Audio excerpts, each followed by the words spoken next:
खिड़की के सामने कभी न रखें ये चीज, वरना घर में आ सकती है कंगाली। दोस्तों, अगर ज्योतिष की माने तो कुछ ऐसी चीज होती है जिनको दरवाजे या खिड़की के सामने रखने पर घर की बरकत रुक जाती है।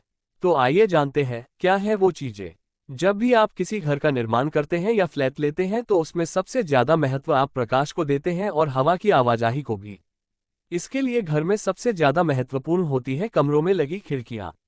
दरवाजों और खिड़कियों के लिए वास्तु बंद जगहों के अंदर सकारात्मक ऊर्जा को पुनः उत्पन्न किया जाता है। जहां तक घरों की बात है, इन दरवाजों और खिड़कियों से ऊर्जा अंदर और बाहर प्रवाहित होती है। वास्तु विशेषज्ञों का मानना है कि कुछ विशिष्ट दिशाएं हैं जहां खुला स्थान या खिड़कियां रखनी चाहिए ताकि वे एक स्वस्थ और समृद्ध जीवन शैली को बढ़ावा दे सकें। लेकिन वास्तुशास्त्र के अनुसार खिड़की के सामने कुछ भी वस्तुएं रखने से घर में नकारात्मकता आती है। इसलिए खिड़की के सामने कुछ भी नहीं रखना चाहिए, विशेष रूप से डिश या एंटीना। इसका प्रभाव घर के बच्चों के स्वास्थ्य पर पड़ता है।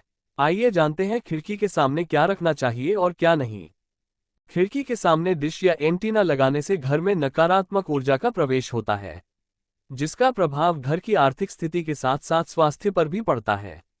वास्तुशास्त्र के अनुसार घर की खिड़कियां हमेशा इस तरह बनवानी चाहिए कि वो घर के अंदर खुले न कि बाहर की ओर।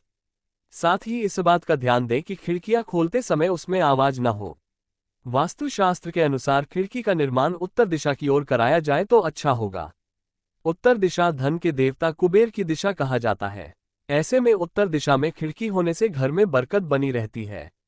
खिड़कियों को प्रतिदिन थोड़ी देर के लिए जरूर खोलना चाहिए।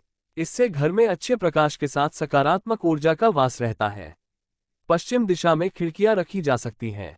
बस ध्यान रखें कि पश्चिम दिशा में छोटी खिड़कियां रखना सबसे अच्छा होता है। यदि पश्चिम में खुली जगह है तो उस दिशा में खिड़कियों से बचना बेहतर है। हमें खिड़कियों को दक्षिण पश्चिम दिशाओं में नहीं रखना चाहिए। इस खिड़की से हवा, प्रकाश आदि स्वास्थ्य के लिए हानिकारक होते हैं।